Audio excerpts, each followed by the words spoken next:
Assalamualaikum level 3. How are you? Today we'll start our Oxford New Countdown 3rd edition, page number 121. Question number 3.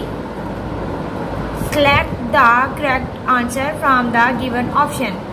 यहाँ पे क्या है कि हमने MCQs करने हैं, ऑप्शन वाइज क्वेश्चन हैं, सेम उसी तरह जो हम पहले कर चुके हैं. 8/5 प्लस 3/5. अब 8 और 3 को हमने प्लस करना है, डिनोमिनेटर हमारा सेम रहेगा, तो इसी से हमारा पता चलेगा मीन डिनोमिनेटर ये भी 5 है और ये भी 5 है. लेकिन हमें करना क्या है, प्लस करना है. तो 8 में 3 प्लस करेंगे 9, 10, 11. 11/5 जो है हमारा आंसर है.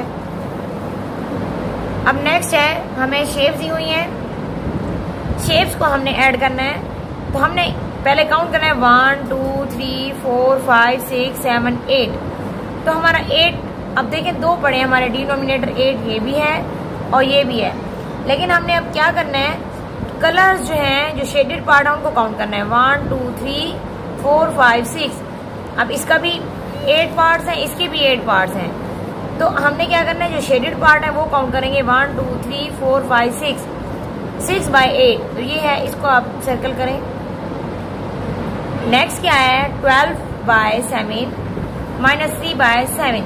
डिनोमिनेटर हमारा 7 है, यहाँ हम देखेंगे. अब देखिए 7 हमारे पास दो डिनोमिनेटर हैं, तो हमने करना क्या है, 9 12 में से 3 माइनस करेंगे तो 9 आता है.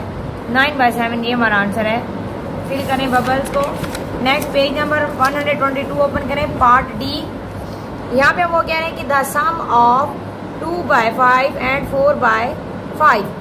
सम का मतलब होता है प्लस करना. 2 और 4 को प्लस करेंगे तो क्या आएगा, 6/5. तो यहाँ पे आप इसको फिल करेंगे. द डिफरेंस का मतलब होता है माइनस करना ऑफ 8/9 एंड 7/9. तो 8 में से 7 माइनस करेंगे तो 1 आएगा और 1/9 हमारा आंसर होगा. यहाँ तक आप लोगों को समझ आई. 4 और 5 मैंने आपको होमवर्क दे दिया था. क्वेश्चन नंबर 6 7 आपको मैं बताती हूँ कैसे करना है. यहाँ पे भी प्लस है, लेकिन आपने आंसर नहीं लिखना, बल्कि आपने उतने ही बॉक्सेस को फिल करना है. जैसे यहाँ पे 4 + 2 है, आंसर क्या आएगा, 6. तो आपने 1 2 3 4 5 6 आपने बॉक्स कलर कर देने हैं. अब यहाँ पे क्या है, 3 + 4 7 होगा. तो यहाँ पे 1 2 3 4 5 6 7 को कलर कर देना है. 3 + 2 5 1 2 3 4 5 बॉक्सेस कलर होंगे. यहाँ पे भी 3 + 2 2 + 3 आंसर क्या आएगा, 5 1 2 3 4 5 ये कलर हो जाएंगे. अब नेक्स्ट क्या है, सॉल्व दीज. ये क्या है, सब्ट्रैक्शन है. सेम पहले आप कर चुके हैं, जैसे प्लस की है उसी तरह ये माइनस भी करेंगे. 7 - 2 डिनोमिनेटर सेम रहेगा 9 और 7 में से 2 माइनस करेंगे तो आंसर क्या आएगा, 5. डन हो गया. यहाँ पे भी इसी तरह, ये सारे इसी तरह ही करने हैं. सब्ट्रैक्शन है, डिनोमिनेटर माइनस नहीं होगा, सिर्फ आपका न्यूमिनेटर होगा. नेक्स्ट आते हैं page number 123. Question number 8. Write plus और minus in the circle 1 has been done for you.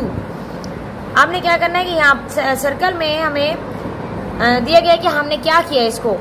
जैसे अब 3 + 2 तो यहाँ 5 मेन नंबर बड़ा है, तो तब इसका मतलब है प्लस है. अब यहाँ पे 7 है, 7 बड़ा नंबर है, और अगर हम इसको प्लस करेंगे 2 में तो 9 आएगा. लेकिन यहाँ पे 5 आया है, नंबर छोटा हो गया इससे, तो इसका मतलब है माइनस हुआ है. नेक्स्ट है 8 और 1 अगर प्लस करेंगे तो 9 आएगा, तो यहाँ प्लस ही हुआ है.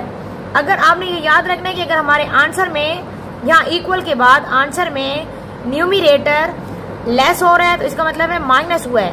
अगर ग्रेटर हो रहा है, बड़ा हो रहा है, तो इसका मतलब है प्लस हुआ है. जैसे यहाँ पे 2 और 4 है और आंसर हमारे पास 6 आया हुआ है, तो इसका मतलब ये 2 और 4 प्लस हुए हैं. और अगर यहाँ पे 9 है और यहाँ पे आंसर इक्वल के बाद हमारा न्यूमिनेटर 8 है, स्मॉलर है, तो इसका मतलब है 9 में से 1 माइनस हुआ है. तो आपने यहाँ साइन पुट करने हैं, FGHI आपने खुद करना है. और बाकी यहाँ से क्वेश्चन नंबर 6 और 7 को आपने खुद सॉल्व करना है और इसकी प्रैक्टिस भी करनी है. जो MCQs की है उसके रजिस्टर पे प्रैक्टिस होनी चाहिए. ओके, अल्लाह हाफिज़.